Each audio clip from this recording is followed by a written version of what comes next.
The death penalty is still in place and still applied in Malaysia, of course. In fact, it is frequently urged to be used more frequently and that it should be used as punishment for a wider range of offenses. Why? Why are we so keen on imposing the ultimate sentence?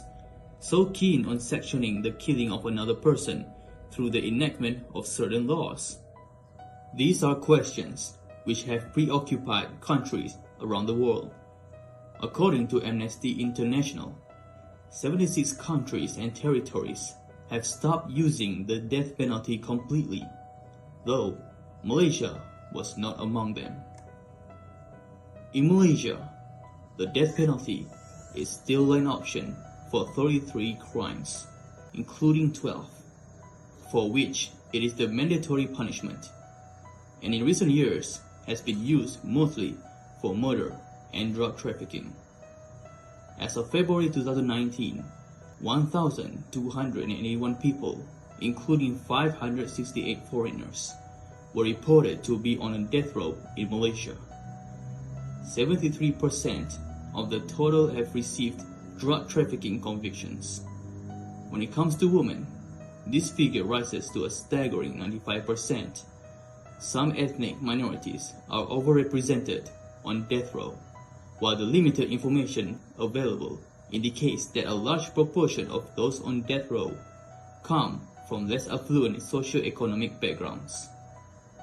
In Malaysia, some crimes are punishable by death, which is murder, drug trafficking, treason, waging war against the Yang di-Pertuan Agong, the king, terrorism, kidnapping or abducting in order to murder, possession of firearms, abetting nudity, hostage-taking, and etc. Of course, the death penalty has its pros and cons.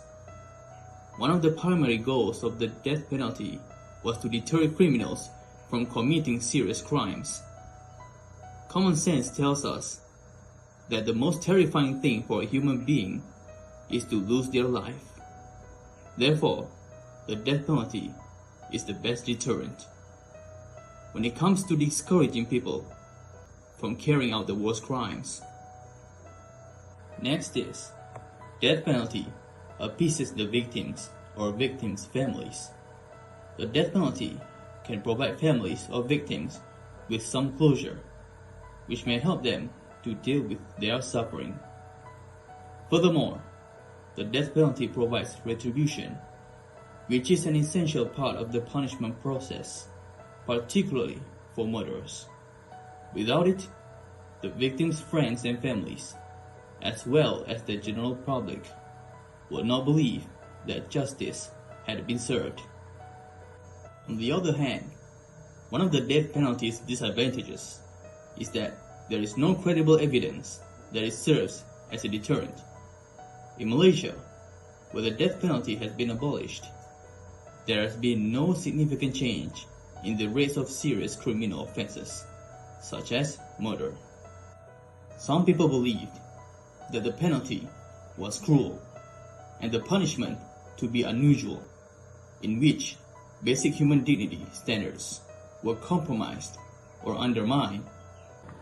A person serving a life sentence has a long period of time to bear their penalty, feel regret for their misdeeds, and think about them. Not only that, there are compelling religious defenses against the death penalty. They say that life is a sacred gift from God, and in the afterlife, divine judgment occurs. Some have also argued that it is an outdated and ignorant solution. Furthermore, the justice system is bound to make mistakes. People who have been wrongfully imprisoned can be released and compensated, but a wrongful execution can never be undone. That is all regarding the controversial topic of death penalty.